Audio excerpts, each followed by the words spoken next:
Hello students. So we are going to start a new chapter of mathematics, that is coordinate geometry. ठीक है, हम एक बहुत basic सा क्रक्स लेंगे जिसमें हम बहुत बेसिक से फॉर्मूले की बात करेंगे और एक अलग अप्रोच से कैसे डिफिकल्ट क्वेश्चंस को बीट किया जाता है ना, एक कंपटीशन लेवल पे। तो हम वो सीखेंगे। फॉर्मूले बेसिक रहने वाले हैं बट हम क्वेश्चंस को सीखेंगे कि कैसे टैकल करना है। ठीक है, so we are starting coordinate geometry. ठीक है, तो उसमें सबसे बेसिक जो फॉर्मूला हमारे पास आता है वो क्या आता है? Distance formula. क्या आता है हमारे पास? Distance formula. ठीक है, distance formula means distance between two points. Distance between two points. Suppose मेरे पास कोई एक पॉइंट है, इसके कंपोनेंट्स गिवन है मेरे पास x1, y1 और दूसरा पॉइंट गिवन है मेरे पास b पॉइंट जिसके कंपोनेंट गिवन है x2, y2। अगर मुझे इनके बीच का डिस्टेंस जानना है तो मेरे पास एक फॉर्मूला होता है, that is distance between two points, जिसमें दोनों पॉइंट से कोऑर्डिनेट हमारे पास गिवन हो। ठीक है, तो AB is nothing but under root, either you can take x1 minus x2 और x2 माइनस x1। ठीक है, I am taking x2 minus x1, so x2 minus x1 का square and same with the y1 and y2. ठीक है, either you can take y1 minus y2 or y2 minus y1. So I'm taking y2 minus y1 का square. ठीक है, ये दो points के बीच का डिस्टेंस हमारे पास, और हम यहाँ पर जो भी डिस्टेंस का यूनिट होगा हम लगा देंगे। अगर हम डिस्टेंस मीटर में ले रहे हैं तो मीटर में, सेंटीमीटर में ले रहे हैं तो सेंटीमीटर में, तो जस्ट मैं यहाँ पर यूनिट डाल दे रहा हूँ। ठीक है, अगर मान लो मैंने कहा कि मैं किसी एक पॉइंट को ऑरिजिन कंसिडर कर लेता हूँ, या फिर मैं सिंपल सी भाषा में बात करूं मैं कि किसी पॉइंट का ओरिजिन से क्या डिस्टेंस होगा, तो बहुत ही बेसिक सी बात है। अगर मैंने सपोज यहाँ कोई पॉइंट लिया x, y, ठीक है, इसको मैंने p पॉइंट लिया और यहाँ हमारे पास ओरिजिन है 0, 0, इसको मैंने o पॉइंट से डिनोट किया, तो व्हाट इज माय OP? अब यहाँ करना क्या है, आप एक काम कर लो, x2 की जगह x और y2 की जगह y पुट कर लेते हैं और x1 और y1 की जगह हम 0, 0 पुट कर लेते हैं। तो क्या आएगा हमारे पास? This will become nothing but x square plus y square। ठीक है, अब इस पे बेस्ड हम एक बहुत ही सिंपल सा क्वेश्चन करते हैं। ठीक है, सो हमारे पास ये क्वेश्चन आ गया। क्वेश्चन है, find the circumcentre of the triangle whose vertices are this -2, -3, -1, 0 and 7, -6। ठीक है, हमारे पास ये एक ट्राइंगल है, इस ट्राइंगल के तीनों वर्टेक्स गिवन है। सॉरी, इसको मैं, ठीक है, ये एक ट्राइंगल हमारे पास, इसके तीनों वर्टेक्स हम गिवन है। ठीक है ना, तो सपोज मैंने इस वर्टेक्स को बोल दिया this vertex is nothing but -2, -3। इसको मैं ग्राफ के अकॉर्डिंग प्लॉट नहीं कर रहा हूँ, ठीक है, क्योंकि इसमें एज सच ग्राफ की कोई नीड नहीं है। ठीक है, सपोज मैंने इस पॉइंट को ले लिया -1, 0 और मैंने इस पॉइंट को ले लिया 7, -6। ठीक है, मैंने इनकी नेमिंग कर दी A, B and C। Now question is asking कि इसका जो सर्कम सेंटर है हमें वो बताना है ना, बेसिकली सर्कम सेंटर के कोऑर्डिनेट्स बताने हैं। अब सर्कम सेंटर क्या होता है बेसिकली? तो सर्कम सेंटर वो सेंटर होता है, ठीक है, उस सर्कल का सेंटर होता है जो सर्कल इस पूरे ABC ट्रायंगल को सर्कमस्क्राइब करेगा। जो सर्कल, मैं सिंपल सी भाषा में बोलूं, जो सर्कल इन तीनों पॉइंट से होके पास होगा। सपोज मैंने रफली बना दिया यहां पर, ठीक है, थोड़ा आर्थे से बनाए, ये मैनेज कर लेंगे, कोई दिक्कत नहीं है। अब मुझे पॉइंट बताना है। अब इस पॉइंट की खास बात क्या होगी पता है आपको? इस पॉइंट की खास बात ये है कि ये पॉइंट सेंटर की तरह काम तो कर ही रहा है। इस सेंटर का इन तीनों पॉइंट से जो डिस्टेंस है ना वो सेम रहने वाला है। मतलब अगर मैं इस पॉइंट को O से बोलूंगा तो मैं क्या कह सकता हूं कि ये जो OA है ये भी इस सर्कल का रेडियस है। मैं कहूंगा OB भी इस सर्कल का रेडियस है, और मैं कहूंगा OC, तो OC भी इस सर्कल का रेडियस है। तो कैन आई से दैट कि OA is equal to OB is equal to OC? Perfect, कोई दिक्कत नहीं है। ठीक है, अब मुझे निकालना क्या है? मुझे O ही तो निकालना है। तो मैं O को मैंने नेमिंग कर दी कि जो मेरा O पॉइंट है this is nothing but x, y। ठीक है, अब बताओ अगर तीन डिस्टेंस आपस में बराबर है तो उनका स्क्वायर भी आपस में बराबर ही होगा। ठीक है, अब स्क्वायर का लॉजिक क्या है? क्योंकि हमें पता है ना कि डिस्टेंस हमारा अंडर रूट में आता है, तो हम अंडर रूट से बचने के लिए क्या किया, हमने इसके स्क्वायर्स को इक्वल कर लिया। ठीक है, now tell me what is your OA square? तो देख लेते हैं हमारा OA क्या होगा, पहले OA देख लेते हैं। तो x और -2, y और -3, ठीक है। तो मैं कहता हूं x minus of -2 that means x plus 2 का square plus similarly y minus of -3 that means y plus 3 का स्क्वायर, ठीक है। अगर यहां से मैं OA स्क्वायर फाइंड करता हूं तो स्क्वायर गया अंडर रूट गया उस तरफ, तो it will become OA square, और यहां पर मैं a प्लस बी का होल स्क्वायर से इसको मैं एक्सपेंड कर देता हूं, ठीक है। This will become x square plus 4x plus 4 plus y square plus 6y plus 9, ठीक है। तो क्या हमारे पास, ये हमारे पास इक्वेशन आ गई। इसको मैं और सिंप्लीफाई कर दूं तो x square plus y square plus 4x plus 6y plus 13। Similarly अगर मैं OB स्क्वायर निकालूंगा तो क्या आएगा बताओ आप लोग, x माइनस ऑफ -1 मतलब x प्लस 1 का स्क्वायर प्लस y माइनस 0 का स्क्वायर, तो मैं कह सकता हूं x प्लस 1 का स्क्वायर प्लस y स्क्वायर। मैंने इसको भी सिंप्लीफाई किया तो क्या आ गया हमारे पास, x square plus 2x plus 1 plus y square. Similarly अगर मैं OC स्क्वायर निकालूंगा तो बताओ OC स्क्वायर क्या आएगा, तो OC स्क्वायर हमारे पास C पॉइंट क्या है 7, -6, ठीक है।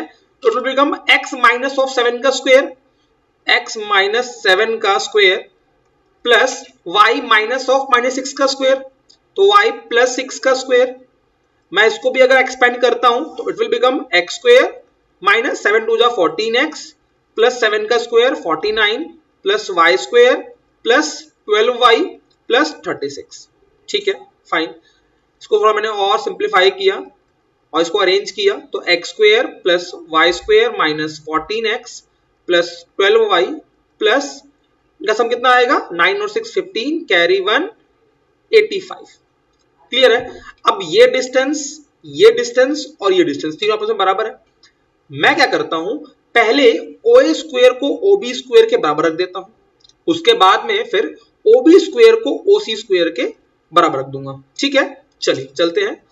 तो मैंने यहां पर क्या किया, अल्टीमेटली पहले OA स्क्वायर को OB स्क्वायर के बराबर रखा मैंने, तो OA स्क्वायर हमारे पास क्या है x square plus y square plus 4x plus 6y plus 13, और इसको करूंगा जब बराबर में x square plus 2x plus 1 equal to y square के, तो आपको शायद दिख रहा होगा यहां से, चलो लिख ही देते हैं इसको हम, x square plus y square plus 4x plus 6x plus 13 is equal to OB square is what, x square plus y square plus 2x plus में 1, x स्क्वायर से x square cancel, y square से y square cancel, 2x को ले आते हैं इधर, तो 4x minus 2x is nothing but 2x plus 6y, और 1 को भी इधर ले आए हम तो प्लस में 12, ठीक है।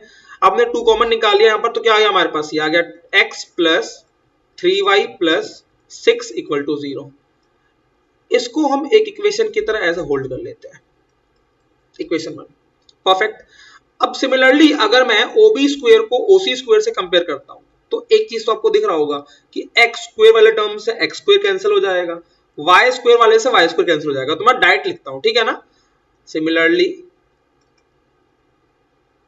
अगर मैं इन दोनों को इक्वेट करता हूं तो क्या आएगा मेरे पास, 2x प्लस 1 है ना, 2x plus 1 is equal to what, यहां पर देखो minus 14x plus 12y plus 84, ठीक है, माइनस 14x प्लस 12y और प्लस 84, ठीक है। सबको उधर ले आते हैं हम, तो 2x plus 14x 16x minus 12y और 1 माइनस 85 इज माइनस 84, ठीक है। चलो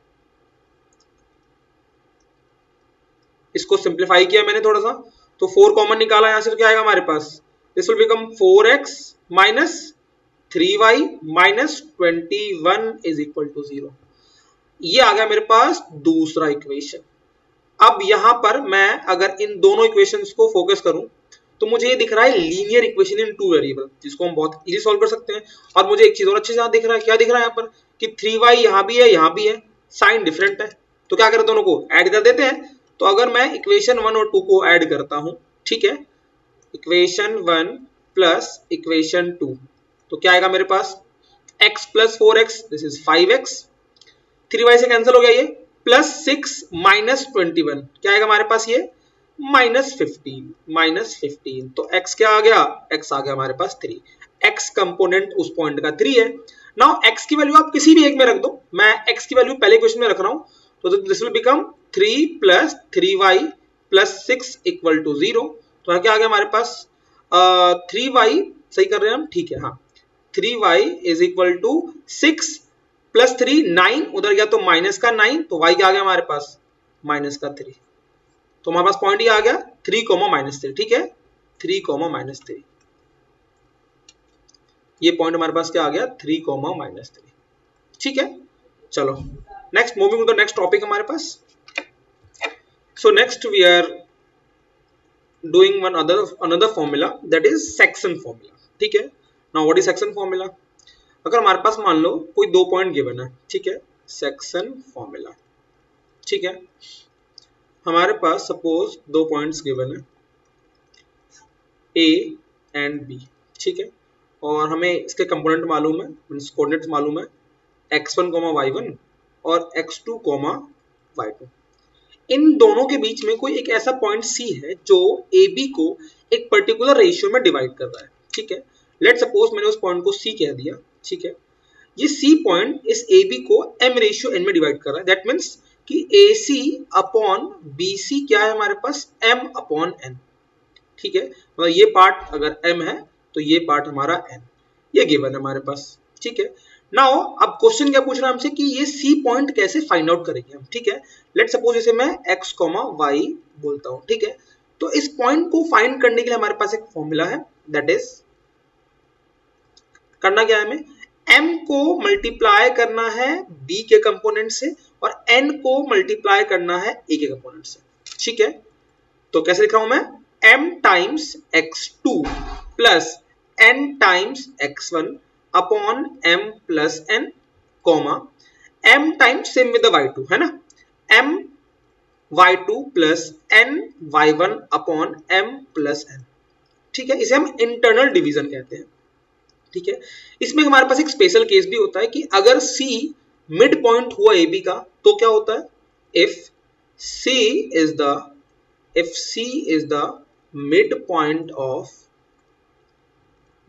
of line joining A and B, ठीक है ना, line joining A and B, line joining A and B, तो हम डायरेक्ट फॉर्म में बोल सकते हैं कि C क्या होगा, अब उस केस में हमारा m और n दोनों बराबर हो जाएंगे, तो अगर मैं इस इक्वेशन में n की जगह यहां पर m पुट कर दूं और यहां पर मैं m पुट कर दूं और इसे मैं सिंप्लीफाई कर दूं, तो क्या आएगा हमारे पास, ये हो जाएगा हमारे पास x1 plus x2 upon 2 comma y1 plus y2 upon 2, ठीक है। सेम इसी तरीके से हमारे पास एक और फॉर्मूला आता है कि अगर हमारे पास कोई एक ट्राइंगल गिवन है, मतलब ट्राइंगल के तीनों पॉइंट्स गिवन है, सपोज मैंने कहा मेरे पास A पॉइंट है, ठीक है, सॉरी A, इसके कंपोनेंट गिवन है x1, y1, इस पॉइंट के कंपोनेंट गिवन है x2, y2 और इस पॉइंट गिवन है x3, y3, ठीक है। अगर मुझे इस ट्राइंगल का सेंट्रॉइड फाइंड करना है तो हमारे पास सेंट्रॉइड का भी एक फॉर्मूला होता है, वो फॉर्मूला क्या होता है पता है ना, सेंट्रॉइड क्या होता है, that is the intersection point of all the medians. अगर मैं A से मीडियन ड्रॉ करता हूं, फिर B से मीडियन ड्रॉ करता हूं ऐसे, फिर C से ड्रॉ करता हूं, है ना, तो जहां पर ये मीट करेंगे, है ना, ये मैं यहां पर जहां पर ये मीट करने वाले हैं, तो ये पॉइंट हमारा क्या होगा, सेंट्रॉइड, ठीक।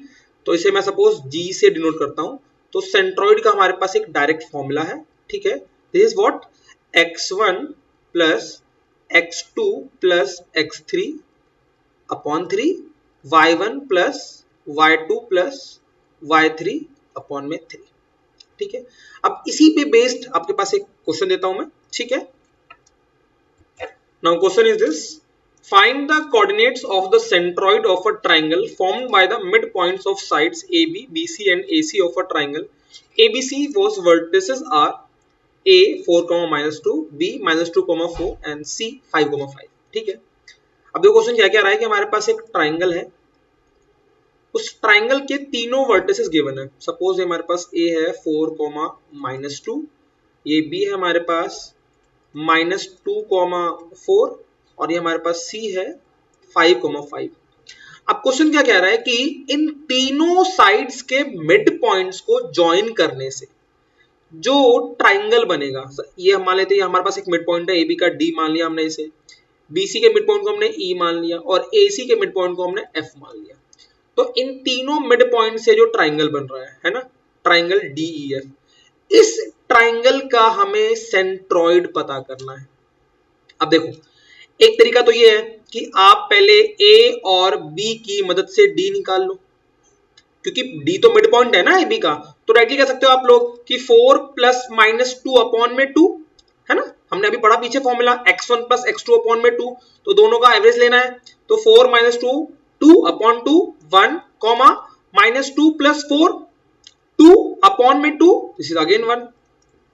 सिमिलरली अगर मैं यहां देखूं तो क्या आएगा हमारे पास, माइनस 2 प्लस 5 3 अपॉन में 2 4 प्लस 5 9 अपॉन में 2, और यहां देखो तो 9/2 सिमिलरली 3/2, ठीक है।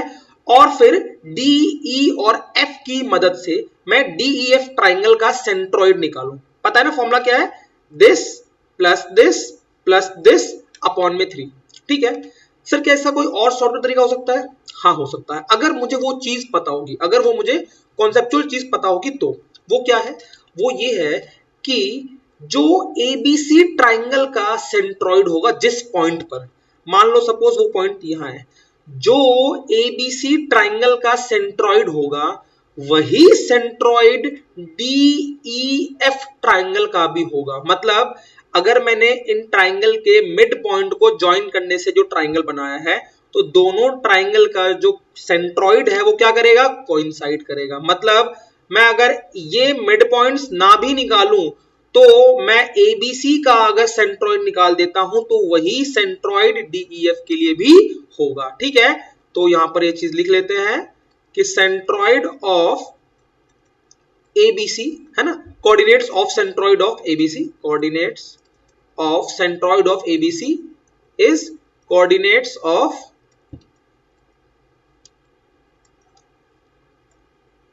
Centroid of DEF. यहां पर हम ट्राइंगल डिनोट कर देते हैं, ट्राइंगल एबीसी और ट्राइंगल डीईएफ, ठीक है। अब बताओ एबीसी ट्राइंगल का सेंट्रॉइड क्या होगा? बहुत सिंपल है, क्या फॉर्मूला बताया हमने, अगर मान लो इसको मैं x1 बोल देता हूं, इसे x2, इसे x3, तो फॉर्मूला क्या होता है, x1 plus x2 plus x3 upon 3, that means 4 plus minus 2 plus 5 upon में 3, कॉमा अब y के साथ सेम -2 प्लस 4 प्लस 5, तो -2 प्लस 4 प्लस 5 अपॉन में 3, क्या आएगा हमारे पास, तो ये आएगा हमारे पास 2 प्लस 5 7 अपॉन में 3, कॉमा 7 अपॉन में 3। आप ये यहां से भी क्रॉस चेक कर सकते हैं कि देखो यहां से भी सेम आंसर आ रहा है कि नहीं आ रहा, तो 1 -2 क्या आएगा, -1 और प्लस 9/2, तो 2 -2 प्लस 7 और अपॉन में हमारे पास क्या आएगा, 3 आएगा। सिमिलरली यहां भी देखो 1 -2 1 प्लस 4 5, अच्छा सॉरी हम ये पॉइंट लेना, हमने गलती कर दी, हमने ये वाला पॉइंट लेना था ना, हमने ये वाला पॉइंट नहीं लिया, वेट अ मिनट। डी में हमारे पास 1 है, 3/2 है और 9/2 है, तो दोनों का सम क्या आएगा हमारे पास, 6 + 1 7/3, देखा। सिमिलरली यहां से देखो इन दोनों का सम 6 + 1 7/3, ठीक है। तो हम ऐसे भी कर सकते हैं इस क्वेश्चन को, ठीक है। चलो चलते हैं हम नेक्स्ट टॉपिक पे, ठीक है। So next topic is area of triangle, ठीक है। तो सपोज मेरे पास कोई एक ट्राइंगल गिवन है, मैं पहले टॉपिक लिख लेता हूं, एरिया ऑफ ट्राइंगल, ठीक है। हमारे पास अगर ट्राइंगल के तीनों कोऑर्डिनेट्स गिवन हो, ठीक है, तो उसका एरिया कैसे फाइंड करना है, ठीक है।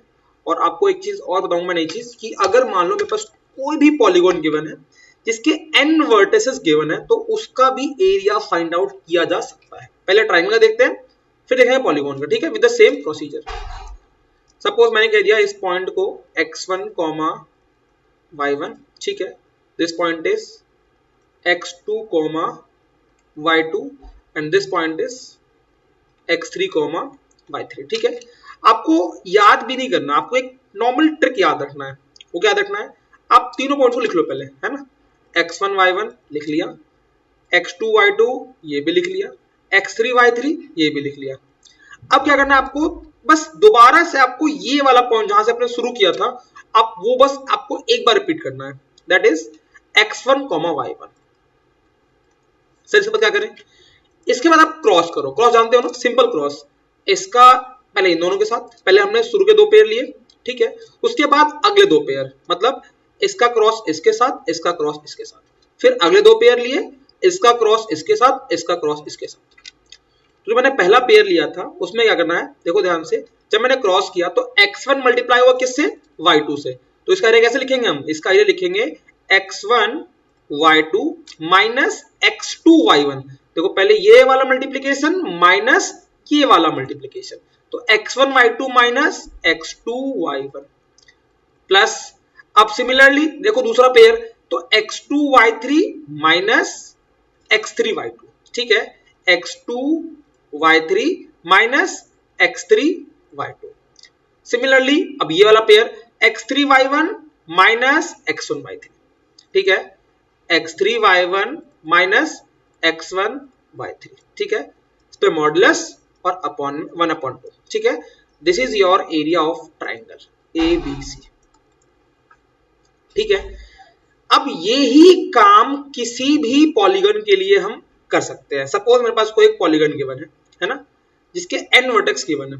मान लेते हैं मेरे पास कोई पॉलीगन गिवन है A0, जिसका पहला मान लिया मैंने कि x1 x0 y0, ठीक है, B मैंने मान लिया x1 y1, C मान लिया x2 सॉरी A0 लिया ना, तो A0 A1 ऐसे करके लेते हैं यार, चलो एक मिनट लेते हैं A1, है ना, ताकि 1 से फिर हम 1 2 n तक पहुंच सके, इस टाइप से x1 y1, ठीक है, फिर मैंने A2 पॉइंट लिया जिसके वर्टिसेस हैं x2 y2, A3, x3 y3, ये सारे हमने वर्टिसेस लिए हैं, ठीक है। अब n पॉइंट्स है तो हमारे पास n वर्टिसेस होंगे, उनके कोऑर्डिनेट्स होंगे हमारे पास xn yn। इनसे अगर मान लो कोई एक पॉलीगन बनता है तो उस पॉलीगन का एरिया कैसे हमें फाइंड आउट करना है, ठीक है, बहुत सिंपल है, सेम प्रोसीजर ये वाला फॉलो करेंगे हम। सारे पॉइंट्स को लिख लो पहले तो, x1 y1, x2 y2, x3 y3, and ये चलता चलेगा कहां तक, xn yn तक, ठीक है, कहां तक जाएगा हमारे पास ये xn yn तक, ठीक है। अब दोबारा मैंने क्या कहा था कि जहां से हमने शुरू किया था वो हमें रिपीट करना है, तो करते हैं repeat, this is x1 y1 बस। अब वही सेम क्रॉस, पहला क्रॉस, दूसरा क्रॉस, ये क्रॉस चलता जाएगा लास्ट क्रॉस तक। तो बताओ ये जो पॉलीगन हमारे पास है A0 A1 A2 A3 AN, इसका एरिया क्या आएगा, तो इसका जो हमारे पास एरिया आएगा, है ना, एरिया हमारे पास क्या आएगा, इसका एरिया आएगा, इसका हमारे पास एरिया आएगा, एरिया ऑफ पॉलीगन, ठीक है, दिस इज नथिंग बट इसका एरिया आएगा हाफ ऑफ, ठीक है। सेम पहला क्रॉस हमारे पास क्या है, x1 y2 minus x2 y1, ठीक है, x1 y2 minus x2 y1 plus x2 y3 minus x3 y2, ठीक है, x2 y3 minus x3 y2, ठीक है। सिमिलरली ऐसे पेयर चलते रहेंगे और हम मल्टीप्लाई करके माइनस करेंगे till the last pair. Last हमारा पेयर क्या है, xn y1 minus x1 yn, ठीक है, this is nothing but xn y1 minus x1 yn, ठीक है। और यहाँ पे मॉडुलस लगाना है, अगर एरिया पॉजिटिव आता है फिर तो कोई बात नहीं, नेगेटिव आता है तो हमें फिर उसका एब्सोल्यूट वैल्यू लेना पड़ेगा, मींस पॉजिटिव वैल्यू हमें लेना पड़ेगा, ठीक है। चलो फिर एक क्वेश्चन करते हैं। तो हमारे पास ये क्वेश्चन है, find the area of pentagon whose vertices are a 1,1, b 7,21, c 7,-3, d 12,2 and e 0,-3, ठीक है। तो हम हर एक वर्टेक्स को लिख लेते हैं, 1,1 से स्टार्टिंग कर दी हमने, फिर लिखा 7,21, उसके बाद ये लाइन हमारा x वाला होगा, ये हमारा y वाला, ठीक। नाउ 7,-3, 12,2 और 0,-3, और फिर हमने जो फर्स्ट वाला था वो दोबारा यहाँ लिख देना है, ठीक है, तो 1,1। नाउ इसका बताओ एरिया क्या आएगा, तो area of pentagon A B C D is equal to half of modulus of, bracket start करते हैं, पहला पेयर 21 माइनस 7 है ना, 1 से किया 21 को, 21 माइनस 7 दिस इज 40। दूसरा पेयर 7 3 जा माइनस 21 और माइनस 21 इंटू 7, तो minus 21 minus 147 this will be minus 168। Similarly 7 2 जा 14 minus of minus 36 this is plus of 50। यहां पर हमारे पास अगेन माइनस 36 माइनस 0, तो सिर्फ मैं लूंगा माइनस का 36 और 0 माइनस ऑफ माइनस 3, तो प्लस का 3। ठीक है, ब्रैकेट क्लोज एंड मॉडुलस, तो इसको आप सिंप्लीफाई करोगे this will be half of, ये अंदर आएगा हमारे पास माइनस 137। ठीक है, अब मॉडुलस के अंदर नेगेटिव हम ले नहीं सकते, मतलब मॉडुलस से बाहर निकालेंगे तो वो पॉजिटिव बन के निकलेगा, तो क्या हो जाएगा हमारे पास, ये हो जाएगा 137/2 स्क्वायर यूनिट। ठीक है, तो इसी क्वेश्चन के साथ हम इस टॉपिक को एंड करते हैं। ठीक है, बाय बाय।